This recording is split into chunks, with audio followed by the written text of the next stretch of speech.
আমার সামনে বসা বৈঠক আমরা শুরু করব।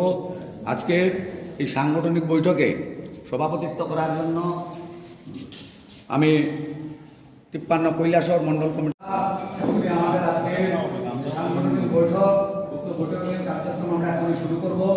তাই আপনারা সবাই স্বাগত আলোচনা রাখার জন্য আমি আজকে সবার সভাপতি তথা আমাদের 53 কৈলাসহর মণ্ডলের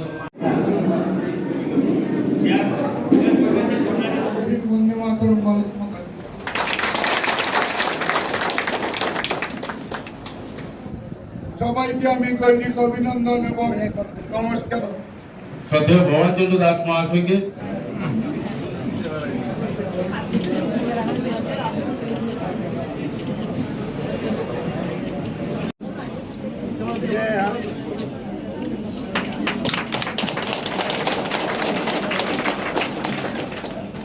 সভায় উপস্থিত রাজ্য কমিটির সভাপতি মূলত আগামী 8ই আগস্ট যে আমাদের পঞ্চায়েত নির্বাচন, এই পঞ্চায়েত নির্বাচনকে সামনে রেখে আমি 3টি জেলাতে সফর করার একটা উদ্দেশ্য নিয়ে আজকে বেরিয়েছি। প্রথমে ধলাই জেলা, এখন ঊনকোটি জেলায় আছি, তারপর আমি ধর্মনগর নর্থ ত্রিপুরা জেলাতে আমি যাব।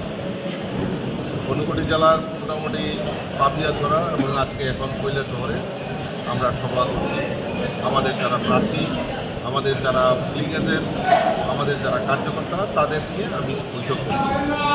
বৈঠকের একটাই উদ্দেশ্য, মানুষের মধ্যে আমার কার্যকর্তাদের যে উৎসাহ উদ্দীপনা, সেটাতে আমি নিশ্চিত যে আমরা ভারতীয় জনতা পার্টি পঞ্চায়েত প্রায় 100% পঞ্চায়েত আমরা দখল করতে চলছি। অলরেডি ইতিমধ্যে আপনারা জানেন প্রায় 71% আমরা বিনা প্রতিদ্বন্দ্বিতায় জয়ী হয়েছি এবং বাকি যে আসনগুলিতে নির্বাচন হচ্ছে সেখানেও ভারতীয় জনতা পার্টির জয়লাভ হবে, সেটা আমি মনে করি।